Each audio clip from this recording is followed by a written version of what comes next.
자, 우리 옆 사람과 한번 달리다고 이렇게 한번 인사해 봅시다. 일어나라. 요거는 그냥 일어나라도 되지만은 깨어라, 웨이크업. 영혼이 깨어나라 이 말이에요. 영혼이 일어나라, 깨어나라, 깨어라 달리다고 그랬잖아요. 영혼이 우리가 살아나야 할 줄로 믿습니다. 오늘 말씀도 이 영혼이 살아나는 그러한 시간이 꼭 되기를 바랍니다. 자, 오늘 말씀은 이제 13절부터 21절까지를 읽어야 하나 20절, 21절만 읽었습니다. 오늘 내용을 말씀드리겠습니다. 어느 날 예수님께서 권위 있게 말씀을 가르치고 있었어요. 그랬더니 한 사람이 예수님께 나와서 부탁을 합니다.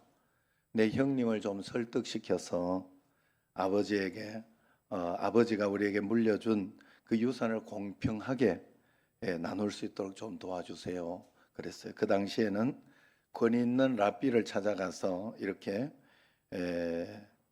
집안의 문제를 해결해 달라고 하는 것은 흔히 있는 일이었습니다.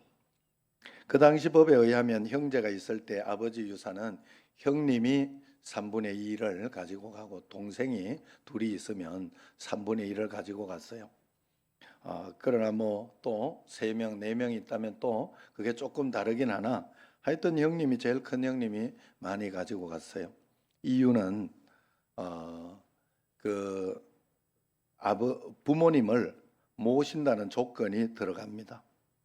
그런데 여기에서 지금 공평하게 나누어 달라 이렇게 이야기한 것은 무언가 모르게 좀 불공평하다 하는 것이 있는 것이죠. 그러니까 아버지를 동생 쪽에서 모시고 계시든지 아니면은 또 부모님이 다 돌아가셨다든지 그런 상황 속에서 이제 모시지도 않는데 어떻게 공평하게 이렇게 하느냐 뭐 이런 그 세세한 이야기는 모릅니다만은 뭔가 모르게 불공평하다고 생각한 거예요.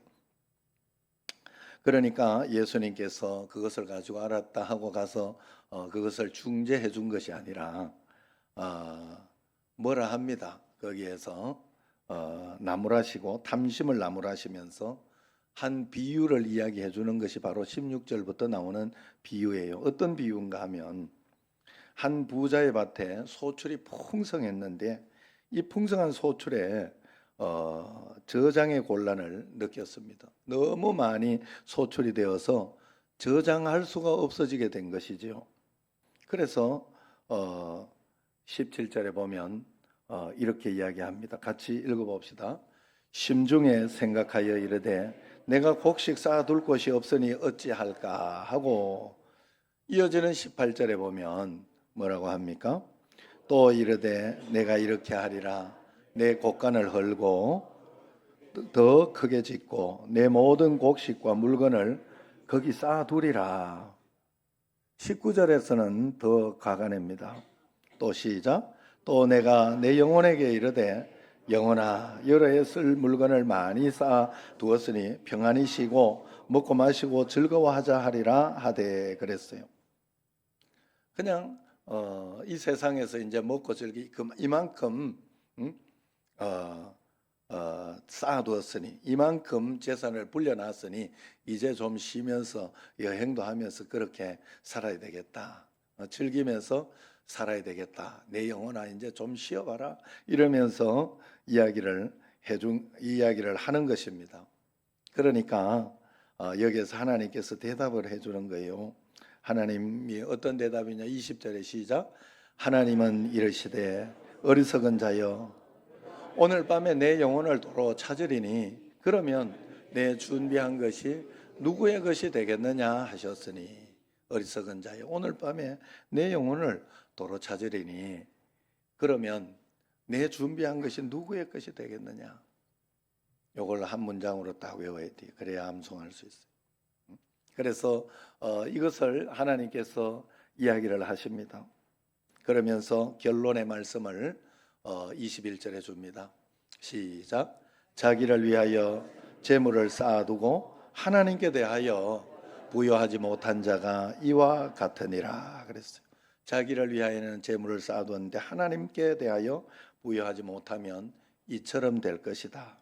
실컷 쌓아두고 그날 죽을 수도 있다 이 말이에요.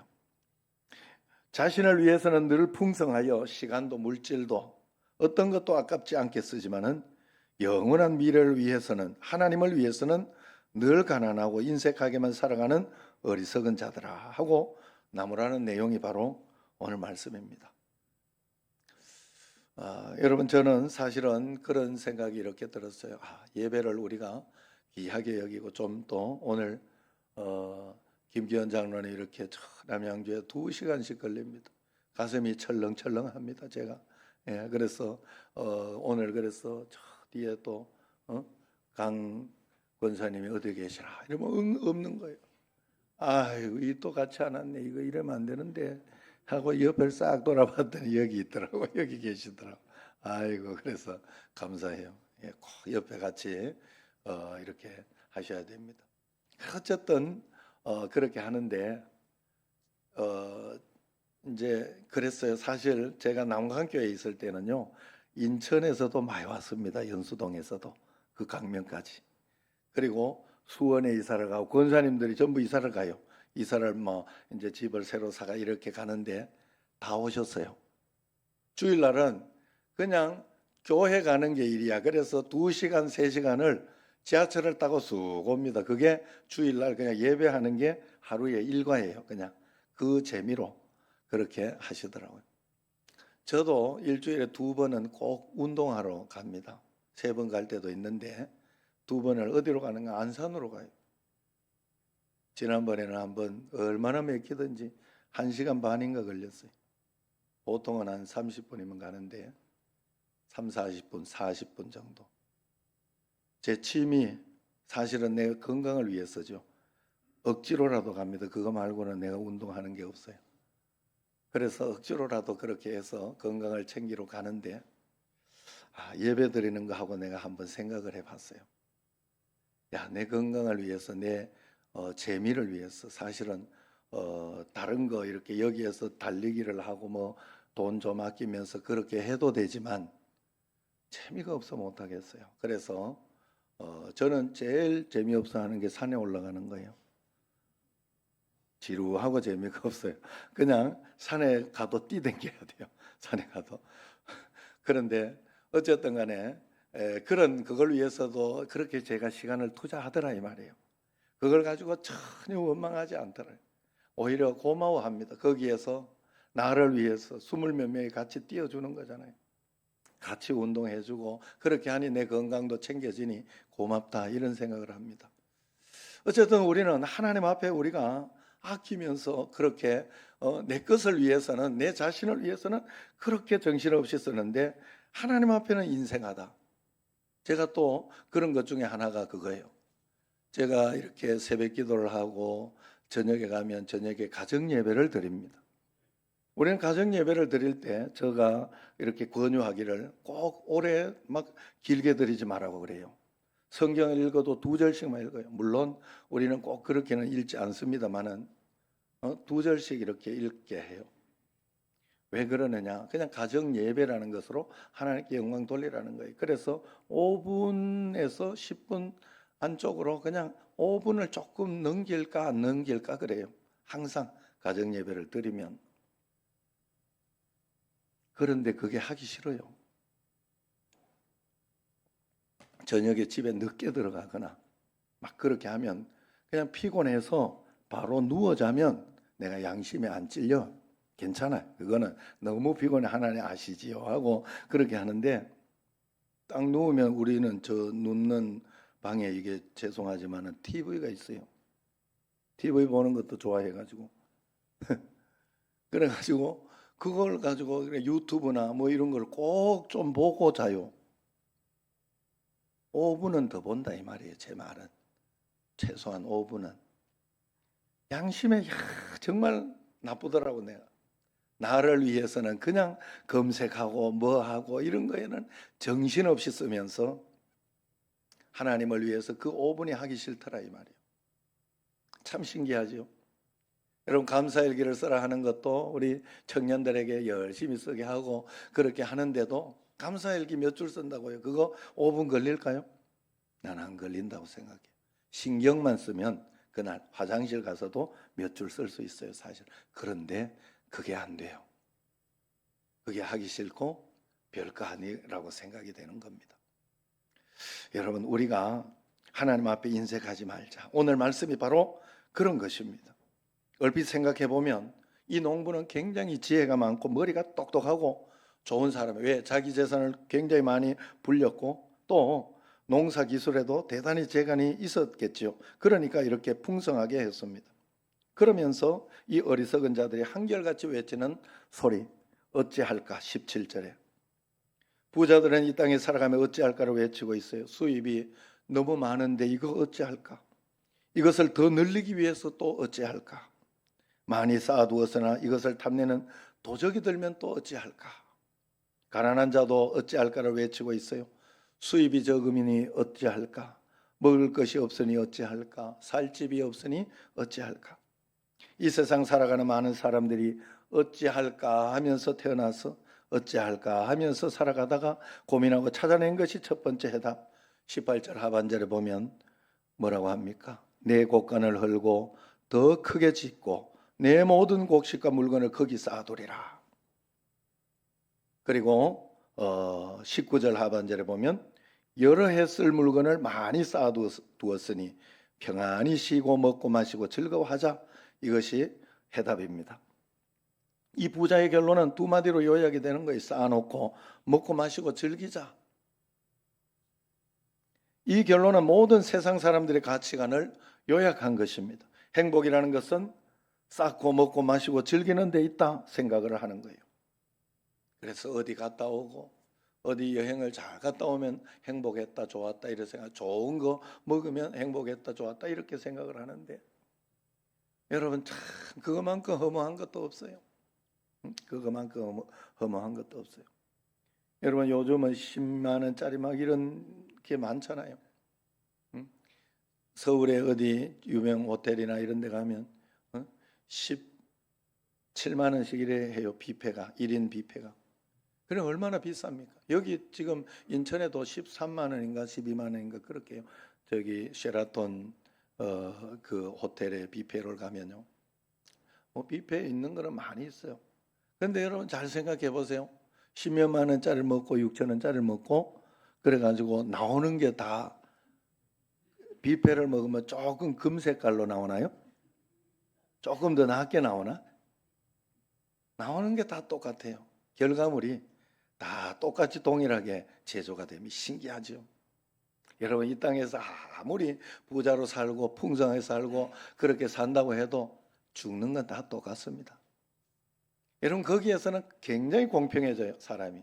그러나 이 땅에 하나님께서 우리로 하여금 이 땅에 살도록 이 100년의 시간을 주신 것은 그 시간 동안에 하나님은 하나님을 한 번이라도 생각하고 하나님을 알도록 사람은 그렇게 창조했다 하는 거예요. 그래서 우리는 하나님을 생각해 봐야 돼요. 언제나 어찌할까 할 때 하나님을 생각하며 그 어찌할까를 가져야 된다 하는 거예요. 오늘 이 사람이 이렇게 해답을 얻은 내 곡간을 헐고 크게 만들고 쌓아놓자 먹고 마시고 즐기자 하는 이 해답을 얻었던 대답에 대해서 하나님은 몇 점이나 이 사람에게 주었을까요? 하나님의 평가가 무엇입니까? 너의 대답은 빵점이다 한 거예요. 왜냐하면 20절을 보세요. 같이 시작. 어리석은 자여 오늘 밤에 내 영혼을 도로 찾으리니 그러면 내 준비한 것이 누구의 것이 되겠느냐? 예, 저는 이 말씀을 볼 때마다 광명에서 본 그 부부가 생각이 나요. 진짜 그 부부가 젊을 때는 너무 막 힘들게 어렵게 막 그래가지고 했는데 남자가 죽지 않고 여자가 먼저 죽어버렸어요. 그거 너무 힘들고 해가지고 죽어버렸어요. 이거 한 100번도 한 것 같아요. 그랬더니 그 다음에 2개월도 안 돼가지고 장계를 가버려요. 돈이 있으니까. 그 다음에 장계간 그 분의 그 다음 결혼해 온 그 아내는 펑펑 써대. 엄청 소재깁니다. 주변에 있던 사람들이 야 죽은 것만 불쌍하지, 죽은 네 엄만 불쌍하지, 네 엄만 불쌍하지. 진짜 그 소리를 들었다니까요. 그 생각이 나요. 누구의 것이 되겠느냐. 한 치 앞을 못 보는 인생에게 던지는 그런 대답입니다. 이 질문이 오늘 나에게 던져졌다고 하면 여러분은 어떻게 대답하시겠습니까? 여러분의 대답이 무엇입니까? 오늘 보자는 여러 해 동안 쓸 물건을 내가 모아두었다. 이제 내가 내 노후는 다 준비했다. 이런 뜻이. 그러나 하나님은 오늘 밤 내 영혼은 노후 준비할 거 없다. 오늘 밤 데리고 가겠다. 이렇게 말씀하십니다. 오늘 밤 데리고 가겠다가 아니겠죠. 내 영혼은 오늘 밤이 원래 끝나게 돼 있어. 그런 말이겠죠. 여러 해와 오늘 밤에 이 함수관계, 상관관계가 보이십니까? 인간의 계획이 아무리 여러 해 연구한 것이라 할지라도 오늘 밤 순식간에 물거품이 될 수 있다는 말씀입니다. 어리석은 자여, 이 뜻은 이 바보야 하는 그런 뜻이에요. 세상적으로 성공하고 모든 사람의 부러움이 대상이 된 이 사람을 주님은 왜 어리석은 자 바보라고 했을까요? 일단 두 형제는 돈 때문에 형제 간의 우애를 잃어버렸어요. 말세에 대해서 성경은 여러 가지 증상을 기록하고 있습니다. 그 중에 말세가 되면요 몇 가지가 있는데 첫 번째 감사를 할 줄 모른다 그래요. 10번을 잘해주고 한 번 섭섭한 일이 생기면 그 10번이 없어지고 그냥 섭섭증이 빠져서 원망하고 불평합니다. 두 번째는 또 배신을 잘한다고 그래요. 평상시 신대를 지고 살고 있다가도 섭섭한 일이 생기면 쉽게 배신해 버린다. 배교자들이 나타나게 될 것이라 그랬어요.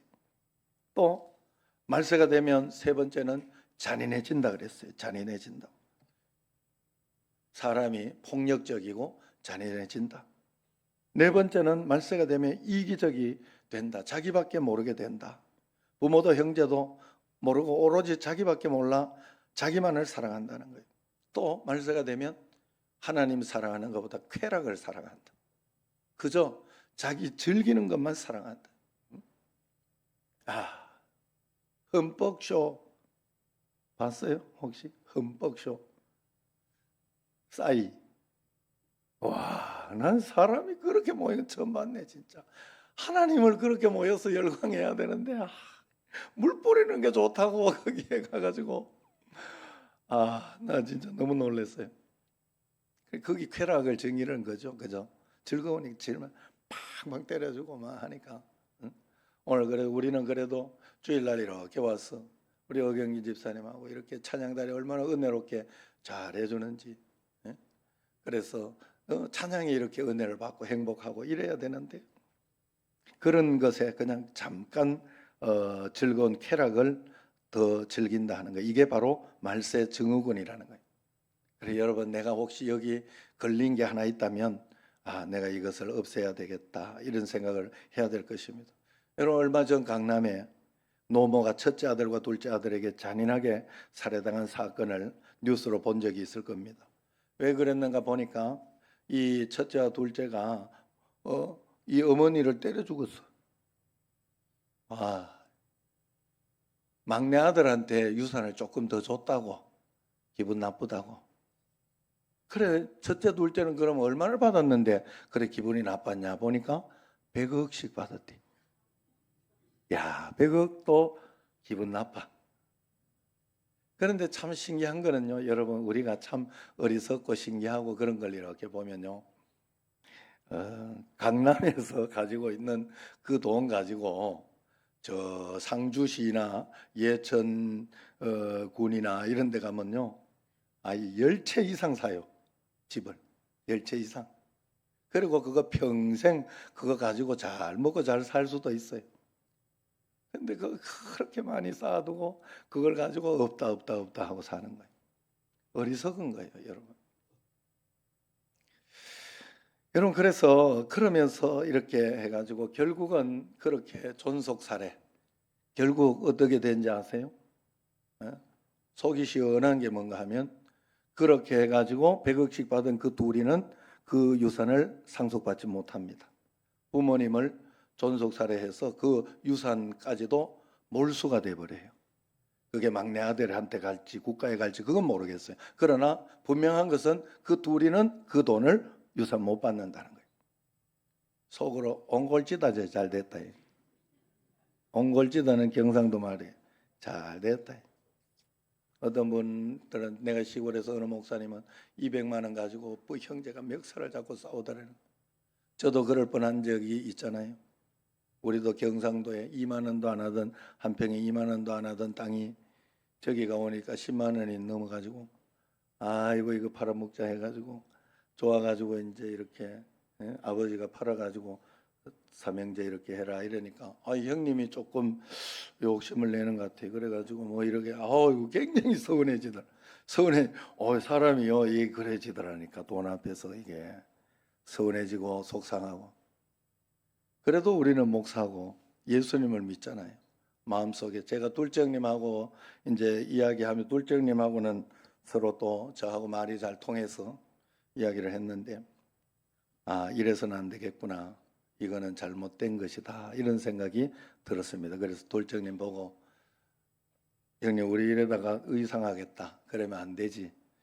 큰형님한테 다 맡겨드리자. 큰형님이 다 하신다면 다 하시게 하고 그냥 주는 대로 받자. 그렇게 해가지고 진짜 전적으로 형님 알아서 하십시오 하고 다 맡겼어요. 그래가지고 분배 받아가지고 팔아먹고 그랬어요. 그래가지고 뭐 예정이 또 뭐 유학도 하고 뭐 그때 또 성민이가 또 돈 벌고 이래가지고 그걸로도 유학비 쓰고 그랬던 거예요. 그래 하나님이 다 그렇게 그러니까 마지막에 형님이 공평하게 잘 나눠 주시더라고 정말로. 예.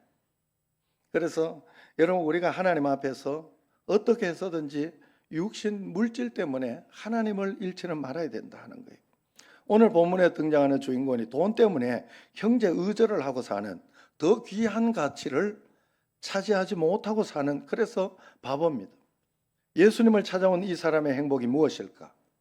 나는 왜 불행할까 깊이 고민하는 흔적이 분명히 있지 않습니까? 그런데 이 어리석은 사람이 자신의 불행한 원인을 하나님을 잘 믿는 믿음이 떨어짐에 있다고 생각을 하지 못하고 분배의 불공평 때문에 내가 불행하다 이렇게 생각을 해요. 나는 이것을 못 가져서 불행하다 이렇게 생각을 해요. 여러분 어리석은 사람이 그렇게 생각을 하는 거예요. 여러분 서울대학교만 들어가면 나는 행복할 것이다 그러지만 서울대학교 들어가서부터 시작이에요. 또 거기에서도 계속 어려움이 있어요.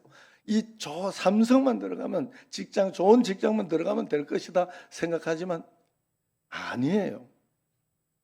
FC 서울에 들어가면 사법고시 된 것처럼 그것보다 더 어렵습니다. 사실 거의 1%만 들어가는 거니까 프로에는.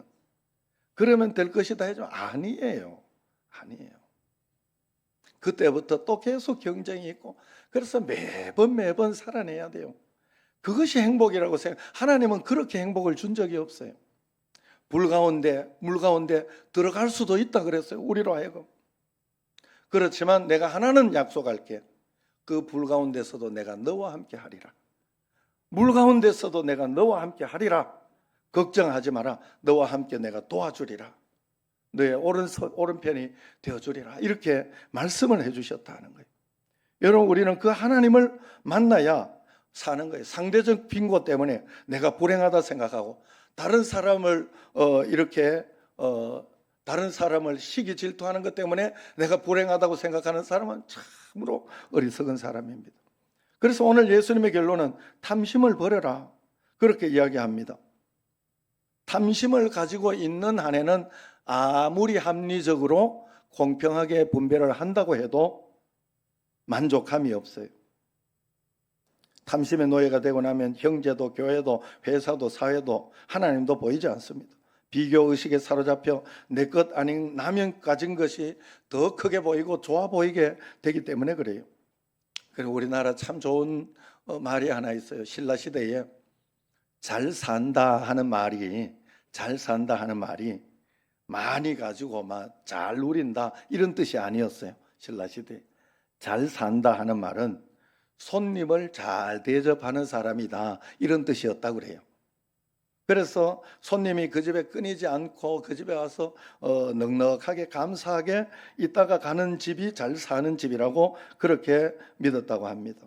그래서 잘 산다는 뜻은 내 이웃을 잘 섬기는 삶이 잘 사는 것이었어요. 참 좋은 단어입니다. 오늘 본문 속의 부자는 돈이 인생의 모든 것을 해결해 주는 것으로 착각했어요. 먹고 마시면 즐거워지고 곡간을 크게 지어 여러 해 먹을 많은 곡식과 물건을 쌓아두면 영혼이 평안해질 것이라 착각했습니다. 내가 서울대학교만 들어가면 내가 얼마만 벌면 행복해질까 이렇게 착각하는 것과 똑같은 거예요. 사람은 육의 양식만 채웠다고 만족되는 게 아니에요. 육은 땅의 것으로 양식이 되지만은 영은 하늘의 양식으로 채워야 됩니다. 반드시 하늘의 양식으로 채워져야 사람은 행복해져요. 기억하십시오. 행복은 움켜쥐는 데 있는 것이 아닙니다. 쓰고 나눈 것만 내 것이 됩니다. 보물은 하늘에 쌓인 것만 남습니다. 행복은 바로 거기에 있습니다. 그러므로 우리의 돈은 천국에 가지는 못하나 가지고 못 가나 먼저 보낼 수는 있습니다. 여러 해 쓸 재산을 준비했다. 창고를 지어 잘 관리해야지. 이토록 철저하게 자신의 미래를 준비하고 있는 이 사람을 향해 왜 주님은 어리석다고 말씀합니까? 짤막한 인생은 알았지만 그렇게 준비하지 말라는 소리가 아니에요. 짤막한 인생도 준비하지만 그것보다 더 긴 영원의 미래를 준비하라는 것을 이야기하고 있기 때문에 그렇습니다. 그걸 몰랐으니까 어리석다는 거예요. 지혜로운 사람과 어리석은 사람의 차이는 그 종말에 있어서 다른 겁니다. 어리석은 사람은 눈앞에 보이는 것만 생각하고 미래에 되어질 자기의 운명은 전혀 생각하지 않아요. 여기에 어리석음이 있습니다. 사람에게는 반드시 끝이 있습니다. 건강해도 병들어도 죽을 날이 있습니다. 인생의 종착점은 누구에게나 있어요. 어차피 가야 할 인생들입니다. 인생의 시작이 내 마음대로 된 것이 아니기 때문에 끝나는 날도 내 마음대로 안 되는 겁니다. 하나님이 정해주신 코스에서 끝내라는 명령이 있으면 다 버리고 끝내야 됩니다. 그래서 다윗은 이런 시를 썼어요. 여호와여 나의 종말과 연한이 언제까지인지 알게 하사 내가 나의 연약함을 알게 하소서. 모세는 또 이렇게 썼습니다. 같이 읽어봐요. 우리에게 우리의 날개수함을 가르치사 지혜의 마음을 얻게 하소서. 야고보 사도는 이렇게 말했어요. 시작. 너희 생명이 무엇이냐? 너희는 잠깐 보이다가 없어지는 안개니라 그랬어요. 마지막으로 이 사람이 어리석은 이유가 또 다른 이유가 하나 있습니다. 그것은 자기의 생명의 주인이 누구인지를 몰랐던 거예요. 자기의 생명의 주인이 자기에게 있는 줄 알았습니다. 하나님은 이 바보에게 그 생명의 주인을 일깨워 준 거예요. 20절. 어리석은 자여 오늘 밤에 내 영혼을 도로 찾으리니 그러면 내 준비한 것이 누구의 것이 되겠느냐. 또 그분이 생각이 나요. 광명의 그분이. 내 준비한 것이 누구의 것이 되겠느냐. 이 얼마나 우리가 부인할 수 없는 진리입니까? 이 부자는 자꾸 재산이 늘어나자 자신감과 배짱이 생기고 사람들이 자기를 우러보니까 제정신이 아닌 거예요. 그래서 자기 생명도 자기가 좌지우지할 수 있을 거로 착각했던 거예요. 건강하면 얼마든지 오래 살 수 있다. 돈 많이 있으면 얼마든지 세상을 즐길 수 있다. 이렇게 착각을 한 거죠. 부가 생명을 보장한다 착각한 거예요. 내 영혼을 도로 찾으리니. 내 영혼을 도로 찾으실 분이 누굽니까? 내 생명을 주실 분, 역사를 운행하신 분, 그분이 누구십니까? 오직 하나님 아니십니까? 그런데 오늘 본문의 어리석은 부자는 그의 마음속에 하나님이 안 계셨어요. 하나님이 내 생명 주시니 내가 하나님 앞에 어떻게 헌신하라, 어찌할까 묻지 않았습니다. 영혼을 위한 준비가 없었던 거예요. 내세를 향한 준비가 없었으니 하나님께서 풍성을 주셨다는 것에 대해서 어찌할까 묻지 않았습니다.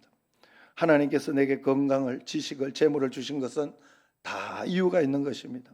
언제나 우리는 주님, 내 시간을 어찌할까요? 내 건강을 어찌할까요? 주님께 물어봐야 됩니다. 오늘 본문의 어리석은 이 부자는 짧은 본문 속에 나라는 단어, 내 영혼, 내가 하는 말을 10번씩이나 반복하고 쓰고 있어요. 자기 외에는 아무도 생각이 나지 않았지만 정작 잃어버린 것은 첫 번째 자기 자신을 먼저 잃어버린 것입니다. 내가 했지만 자기 자신을 잃어버렸어요. 내가 어디서 와서 어디로 향하여 가고 있는가? 내 인생이 끝나는 그날 아침에 나는 어디에 설 것인가? 이 땅에 살아가는 모든 삶이 내 인생의 전부라는 말인가? 나의 영원한 세계가 어디 있는가? 그 자신을 잃어버린 것입니다. 여러분 기억하십시오.